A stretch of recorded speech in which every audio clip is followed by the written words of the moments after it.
The wild here doesn't whisper, it roars. Glaciers crack like thunder. Waterfalls carve paths through time. And in the middle of it all, she waits. Motor yacht unbridled.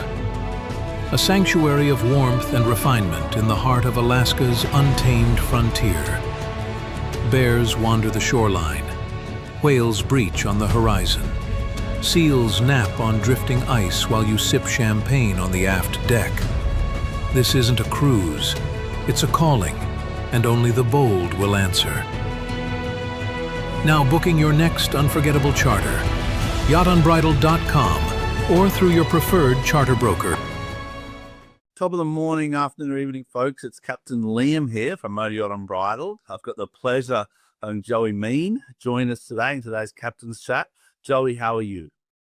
I'm very well, thank you, Liam. A pleasure to be here. I appreciate you offering me the opportunity to talk to you today. Oh, we're just talking about how you kind of created the industry in a sense, and tell everyone a little bit about the kind of two hats you wear, or I'm sure you wear many hats, but the two kind of professional hats you wear. Yeah, I've worn a few professional hats over my time, Liam, I have to say, but the current hats that I'm wearing, so I'm working with the International Association of Maritime Institutions. So they are my official employers, if you like. I work in the Superyacht department under their umbrella. We basically manage maritime education right across the disciplines. So that's what we're about. So our membership is wide and vast across the sort of global aspect of event industries. The Superyacht being the one, obviously, as I say, that I'm involved in. I'm early days, as we were talking about just now, I was part of yacht qualifying panel with the Deck and Tech qualification routes. And in more recent years, I developed what we call the GUEST program, which is guidelines for excellence in super yacht training. And that's to pick up all the operational part of the roles on board. We started with the hospitality programs, and then we've extended into leadership, human resources, administrations, yacht financial management, mental health and well-being. We have a very specific course for that's very tailored to the industry because it's quite niche from the point of view of triggers and issues that we find our gorgeous crew having, and we want to be there to support them in the right ways. So this is what we've developed. So yeah, the suite of programs developed under GUEST, and we basically get a lot of providers who develop training, and then they come to us for the accreditation. And then we can do the accreditation through our internal processes. Yeah, well, I'm blessed to meet the face behind the standard, because it really is, that's kind of what we're creating here in yachting. And everyone talks about the yachting standard, and kind of platforms like yourself really are the echelon of that. Especially kind of for that, you know, the whole industry. But when you talk about interior, you talk about leadership, you talk about service. I had an article the other day I kind of read, and it talked about how the interior team on a yacht are more like the quarterbacks of a team, you know, of an American football team. And they're the ones that kind of have to get the result for the clients as much as everyone else. So it's good to see the industry equalizing the responsibilities between departments. I think it's vital, though, Liam. I think it is absolutely vital to recognize that we used to say when we were setting guests up in the very early days that we have to look at the cohort on board as being three legs of a stool. You know, one leg goes, we all fall apart, and everybody has the exact same value of what they're bringing to the onboard environment. And the interior is also on top of that, the front line to the guests and owners pretty much most of the time. So, you know, there's a lot of skill sets that are needed there, and a lot of appreciation for the work they have to do. Yeah, but to have those skill sets, you do need the standard, you need the training. And that's where I see the industry's finally starting to recognize that training. Over the last 5-10 years, I'm talking, when I say fine now. Now, it's not just this last year. It's been a lot of work you've done over the last kind of 20, 30 years, as you say, to build it. Then we talk about the Superyacht Alliance stuff. What's the core mission of the Superyacht Alliance? Because that's a non-for-profit. It's not for profit, and actually it's very linked to the word standard. And I think this is where I kind of, I suppose, push to make changes through what I'm seeing with the education side. And you're right, there is more of an appetite, but we've got to stop doing this whole setting the bar to a minimum. And I think, you know, the qualification routes that are required, the mandatory, and it's not minimum in as much as what's delivered isn't valuable. Of course, it's incredibly valuable. But when you look at all the roles and responsibilities of the crew on board, the operational requirements are very different to the seagoing requirements. And that's why we recognize that through guest. And the standards that we set for this, particularly through IAMI and the way that we operate, because obviously we're also obliged to the government routes, is looking at standards across the industry. And I mean, I've been talking to CBAS and other associations for many years about trying to set something where we can all work together to try and make improvements and changes. And I've always felt that those of us that have been in the industry so long, and I just admitted to you that it's nearly 40 years that I've been doing this. So yeah, showing my age.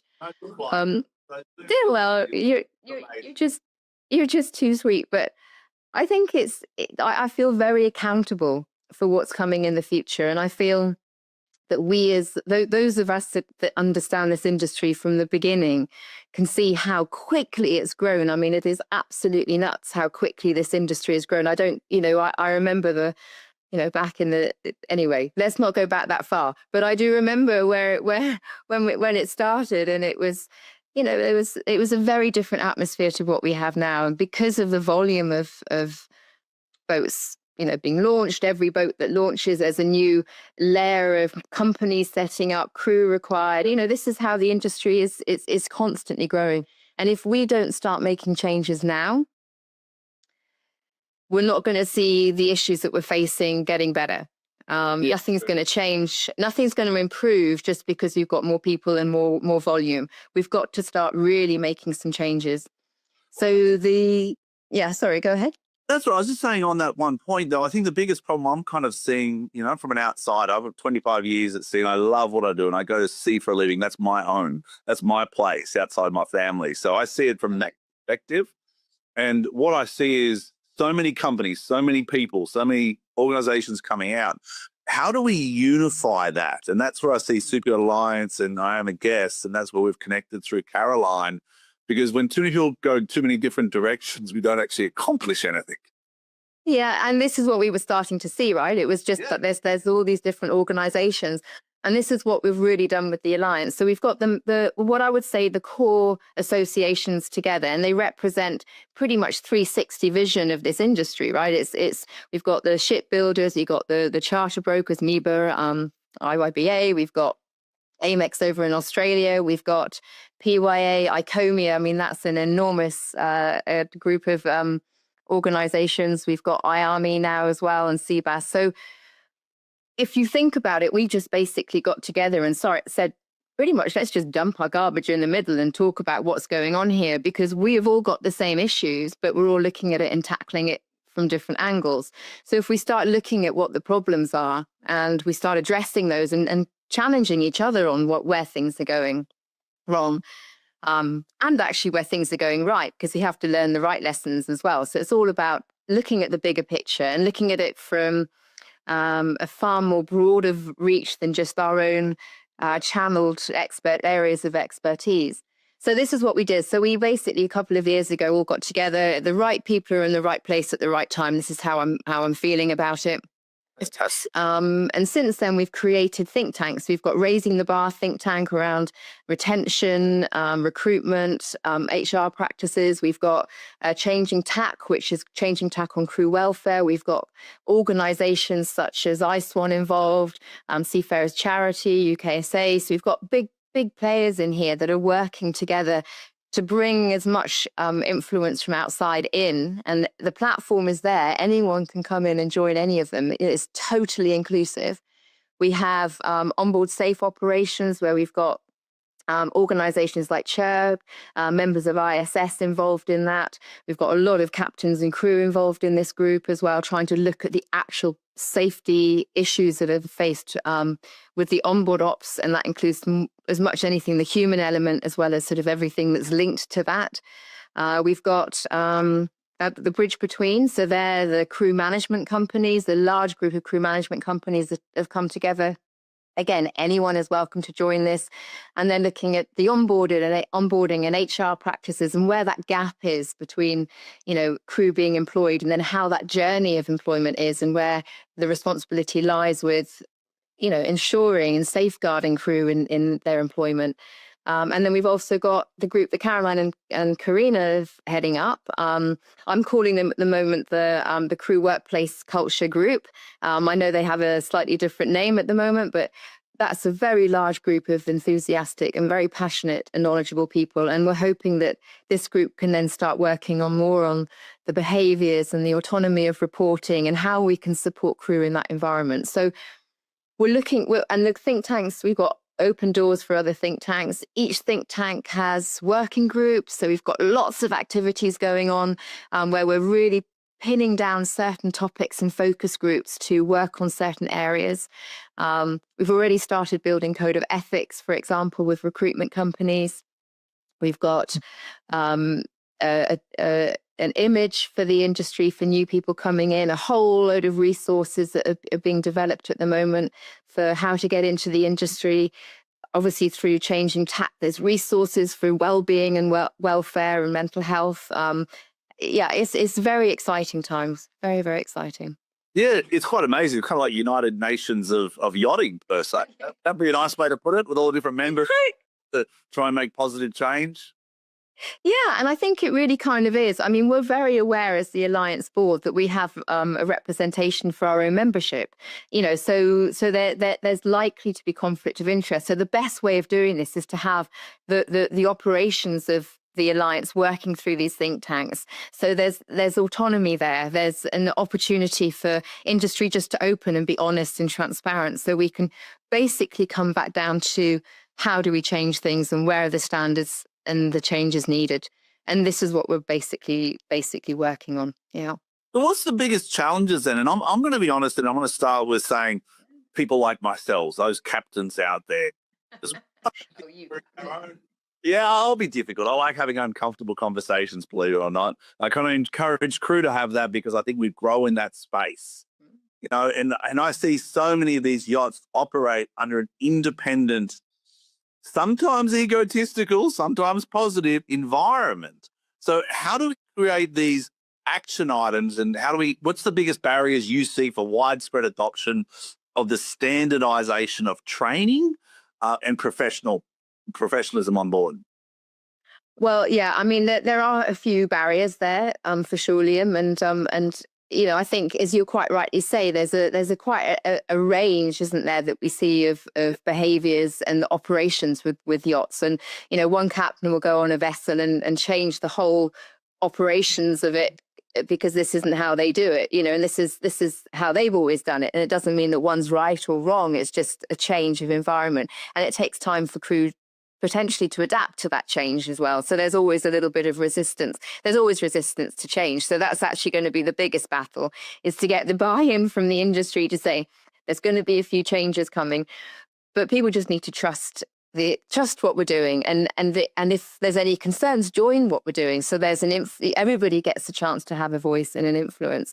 But I think the biggest barriers we've got really and it is linked to education, I think, is that there's just such a different level of where people have either invested in themselves or they haven't.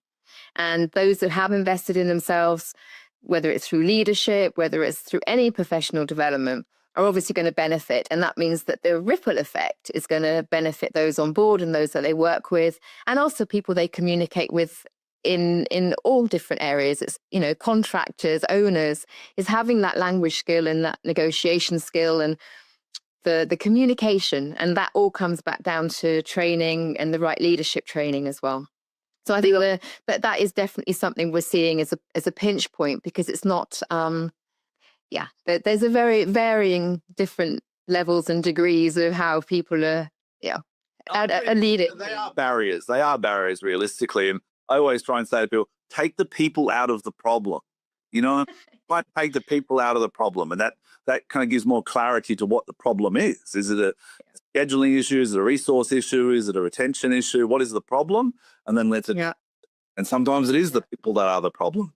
So we talk about the barriers. I've got this saying: if it can't be measured, it can't be managed. So when you talk about accountability, how do we then go on to say, how do you measure standard? Well, I think it's a really good point, and we've actually just recently, at the end of sort of this summer, we've got it through. We've managed to get quite a substantial sum of Erasmus funding, so that's the EU funding, to create a super yacht qualifications framework. Okay. And that's in education. So we've also currently, I told you I was busy. We've got various teams now working to create an entire qualifications framework. And to do that, we have to start with identifying each individual position right across the board. So we've got one team working on shipyards, one team working on service, one team working on crew. The crew is reasonably easy because there's certain required qualifications there, but we're working on the benchmark of operations, the actual operational side of things, and that's right across the board. I think we've pinpointed about 150 plus professions in our industry already. So within that, I know it's a lot. You wouldn't believe how many there actually are. It's quite a shock to me too when we went through this list. And each one, we're now identifying the role and responsibilities, what attributes and skills, what qualifications they may need, how that individual will work in that environment. So whether it's training on the job, whether it's vocational, whether it's prior learning. So we're looking at this. We're identifying qualifications and training that's already existing, because it's important to recognize what's already out there. We're not trying to reinvent the wheel here. And then also pinpoint areas where maybe there's better support or more support needed, where we could then develop training around it. So this is literally right across the whole industry. That framework, which hopefully will be done in a couple of years' time, I think we've got 2.5 years to get this across the board, to get the Erasmus funding for all the parties involved in creating this. Will then be a framework for this industry to use. And this framework is where we start from, Liam, because once we've identified that, firstly, we're creating a professional environment within our industry. There's an easy route for people on the outside to say, if I want to become, then I need to do this or have these skills. Within the industry, it's creating a whole load of new opportunities from a ship to shore point of view for career opportunities, pre-planning. You can plan a few years ahead to get to that position where you want to go. And likewise, internally, the shore to shore routes as well. So it's giving this industry a structure, and it becomes a professional environment. And if you look at any other environment, whether it's aviation or anything else, there is a very set, structured framework of qualifications within that entire industry. So this is where we're starting from. So this is already, if we've kicked this off already for a few months now. Well, that's really exciting because, so many, back, say, 15, 20 years ago, I started 25 years ago in Fort Lauderdale, and so many people back at those times, I'm just going to do it for a couple of years, earn some money and go home. And crew sometimes think like that, but the more and more in the last kind of 5, 10 years, you see people realize that this is a career, it is an industry. And then people like yourselves, that ship to shore connection is one of the strongest things we need to kind of focus on, because people can't kind of do the distance away from their family, or if they want to start a family, they need that kind of understanding of there is a relationship available ashore professionally that they can move into. So it's exciting times in the industry. I really think it is. I've kind of got into this a year ago about this social media and these captains chats, because it's my time to give back. I've done a lot in my career. I'm very blessed, all the wonderful places I've seen. But then when I hear these tragedies like Paige Bell, or the incident in St. Bart's with the loon tender, and these many other incidences that happen in yachting that affect the crew's mental health, that's when the industry needs to really stand up and say, how do we take actionable items for accountability? And that's kind of the question. We talk about standardization. What are the actionable items for accountability that people can take in your eyes, because you see the whole thing as the big picture, and that's beautiful. Yeah.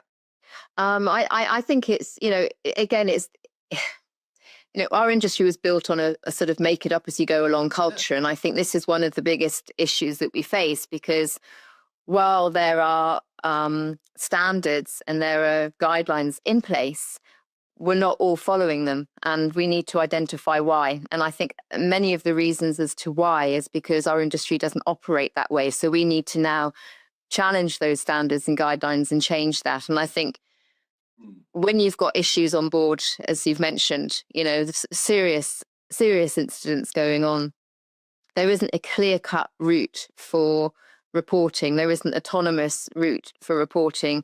There's a lot of ambiguity around who do I report to, because are they on my side or are they on the owner's side? And I think this is where there's slightly murky waters, and this is what we need to also clear up. We need to challenge where those standards and guidelines are and create, obviously, standards that would fit with our industry, so we can operate in a safe environment that's going to give that clarity to crew to know where to report to.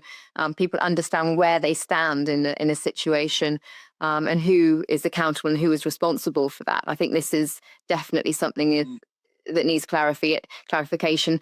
One of the sessions that we ran, for example, at the Superyacht Forum. So the Alliance board members are also the content board for the Superyacht Forum in Amsterdam in the Mets, during Mets. So we create the content for those 2 days, and we do it again with all the organizations we work with. It's a very open option. But one of the sessions we ran this year was something that I pushed for, called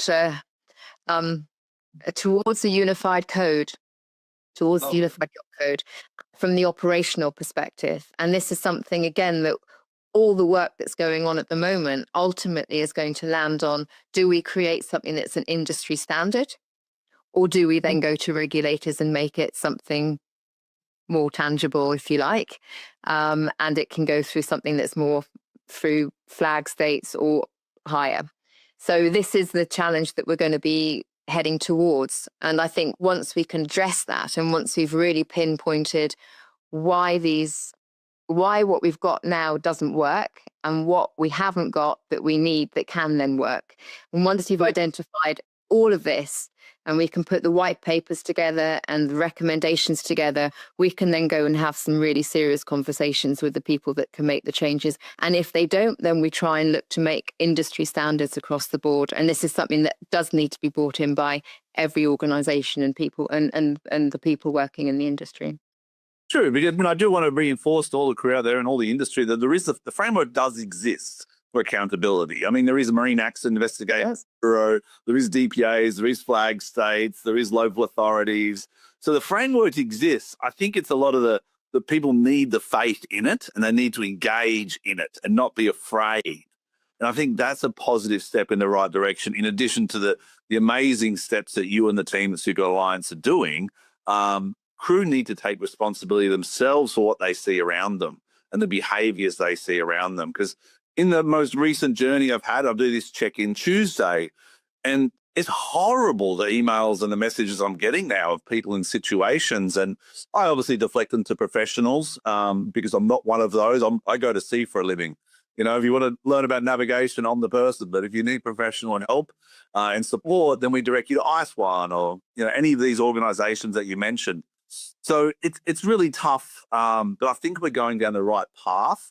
One of the huge victories I think I see right now is from January 2026, the PSSR includes sexual harassment and training has now come out, and I see all the links for training. But I've now the crew to say, crew, this is a must. Let's start January 1st. Let's all book our course. Yeah, but and it's brilliant, and I'm really pleased to see that that's in there.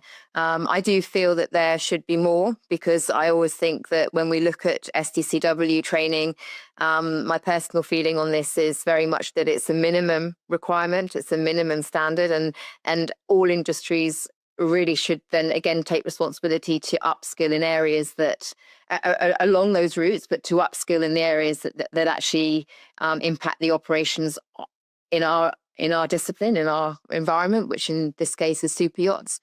And I also think that there will be many people who, obviously you don't need to refresh your PSSR. So everybody that's already got their PSSR, it's very unlikely they're going to go back and do it again for this. So I would urge everybody to start either taking that or other courses that are similar along the same vein. So you understand what's being taught to the generation starting their first journey on their first STCW PSSR course, because you only have to do it the very first time. So, I think there's going to be a gap in knowledge and appreciation of the output of that course if people don't engage and go back and say, right, actually, I want to learn about this. So my message would be do that, because, then you'll firstly understand what's been taught.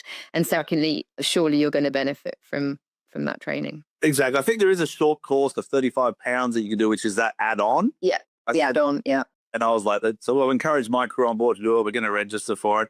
But I want to touch on two more things if you've got time. You got another couple of minutes? I've got as much time as you want. Yes. Because this is for me, it's huge, because it's the oversight that people don't see, and what you don't know, you don't know. So when people listen to this and they understand what you're doing from a bigger picture and see the face behind the Superyacht Alliance and I'm a guest, they get more faith in and more trust in their abilities, and the results is what I go for. And I'm very guest centric, so I'm in face of these guests and the ultra high net worth individuals. Our goal in the industry is to give them such a unique experience that they can't find anywhere else in the world, that then supports this whole industry, because that's where it starts from fiscally. So from their point of view, there's big trends in wellness. There's big movements in crew mental health and wellness. Where do you see that coming in, kind of looking ahead 2, 4, 5, 10 years in terms of training? Because we just can't put a masseuse on board and say, tick the box of wellness, or have access to a psychotherapist and say, tick the box for mental health. How do you see that big kind of, thing to wrestle?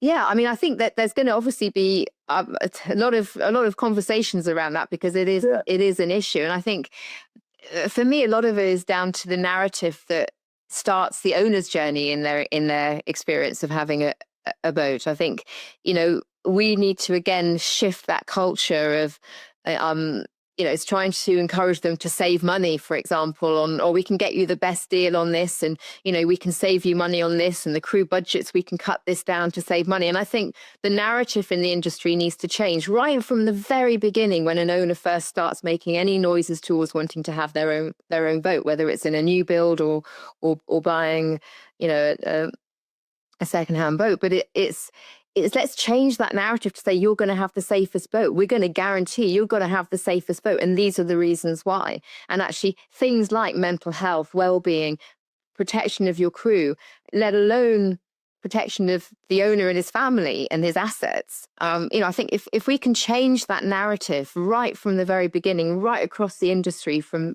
sales to yards to brokerage, where we're selling them the safest environment they can possibly buy.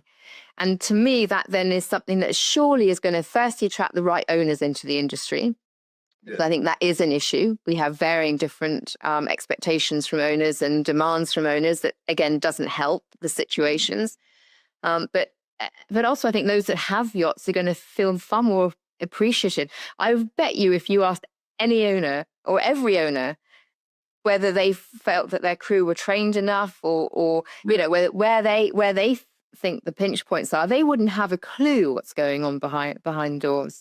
And I think if they really truly realized what was happening, they would be probably quite shocked. So to me, it's about the industry, again, taking accountability, being responsible, and actually selling that transparent dream to the owner to say, no, we're going to make sure your boat's the safest thing that's out there. And this is what we've got to do to get to that. Make that the exciting journey, not cutting costs on, crew budgets, or not giving crew,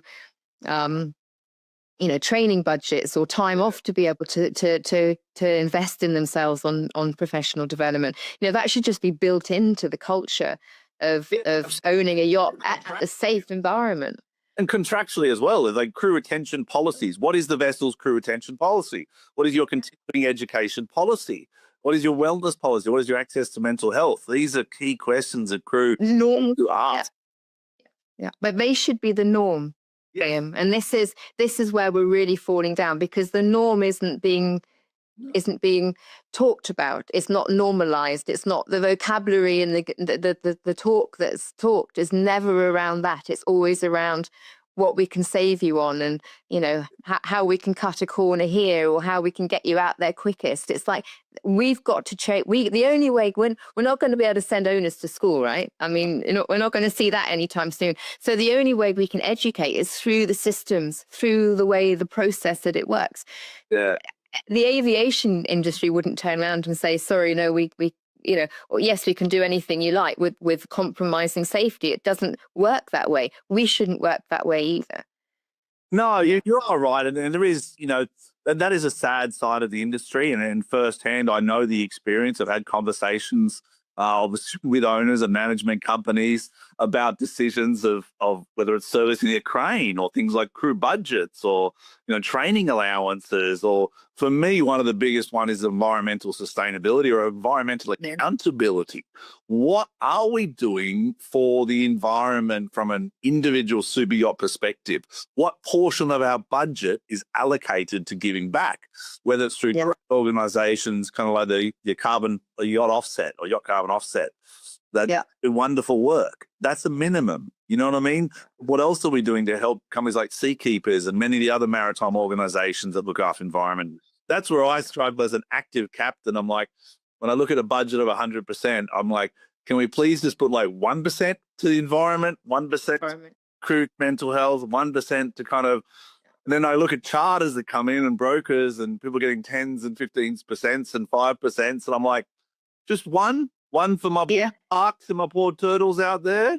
I'm not asking. It is, but it's so vital that this happens. We're actually working. So IAMI is working, and it's an alliance driven project. But we're working with the Water Revolution Foundation, and we're building a program of sustainability courses.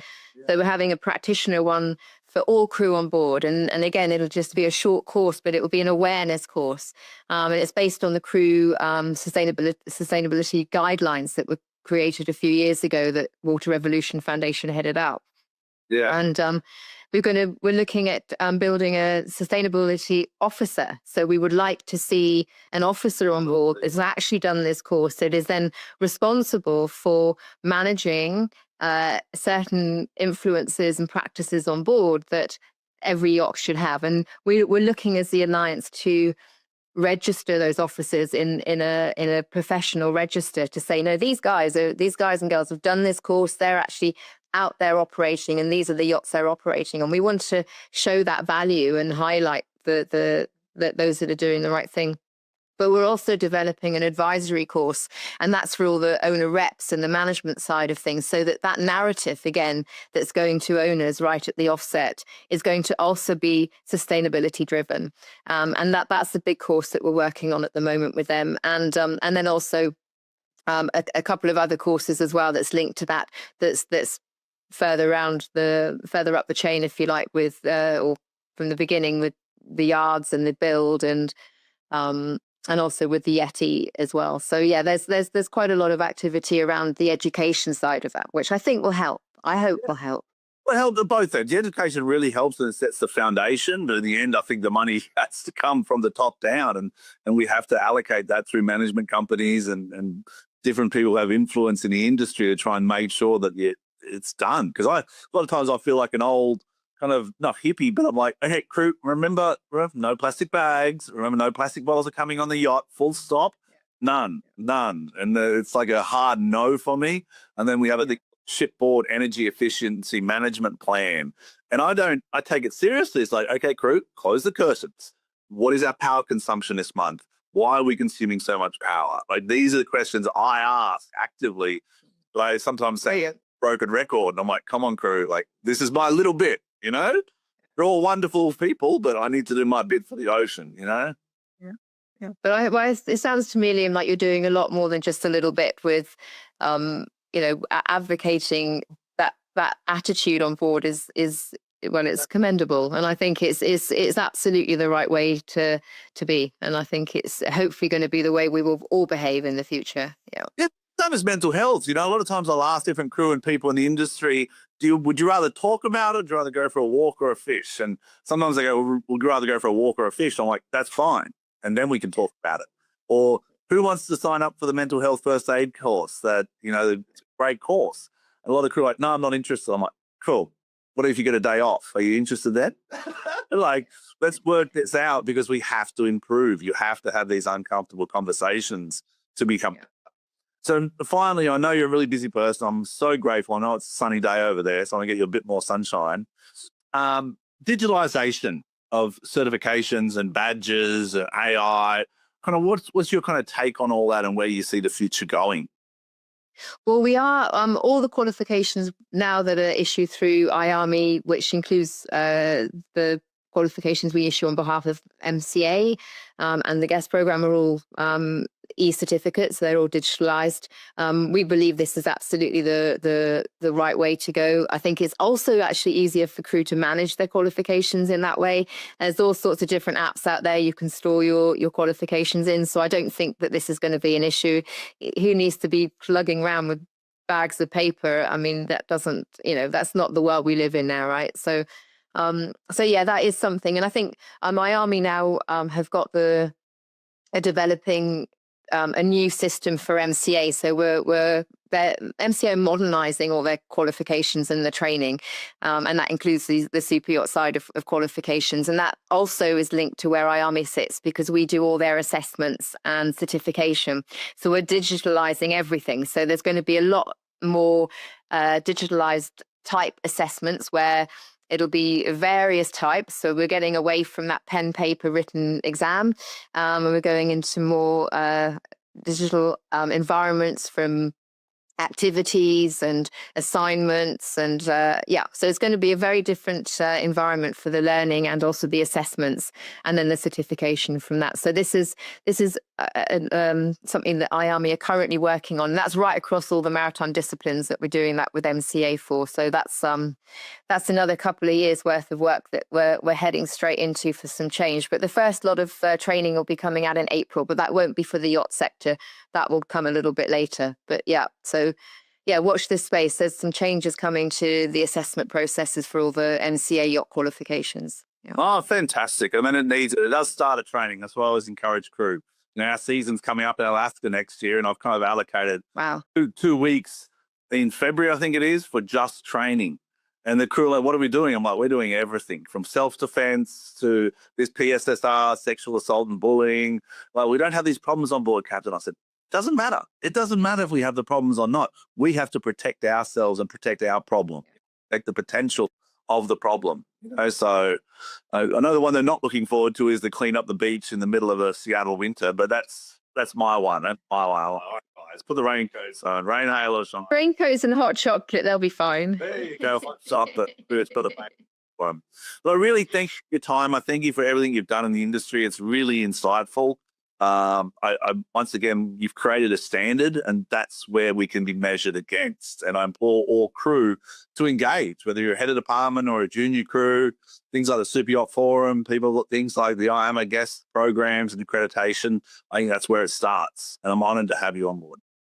Oh, well, Liam, I'm really grateful to be here. And as I said earlier, everything that we're doing through the Alliance is an open door. This is 100% inclusive. We want people who have got passion, who want to help to make a change, to get in touch and be part of, even if it's just helping on a work group for a few hours here and there. Every little bit will help, and everybody's expertise will be valued, and everybody has the chance to have a voice and be part of the change. So, there's no closed doors here. The whole point of this is providing a platform for us all to get this industry where it should be, right? And how can crew do that? What's the best way to get a hold of you or to join? It's an interesting question because the Alliance, we've been so busy doing things. We haven't really done much yet on our sort of PR and marketing or social media. We will be doing some stuff over the new year.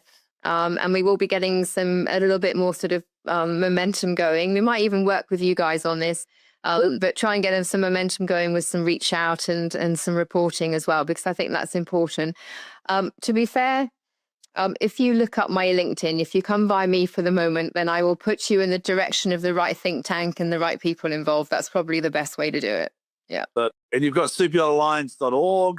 I see you can register for Raising the Bar as well on your website. You can. There's plenty of ways to do it, but LinkedIn's the best, and I'll put that below.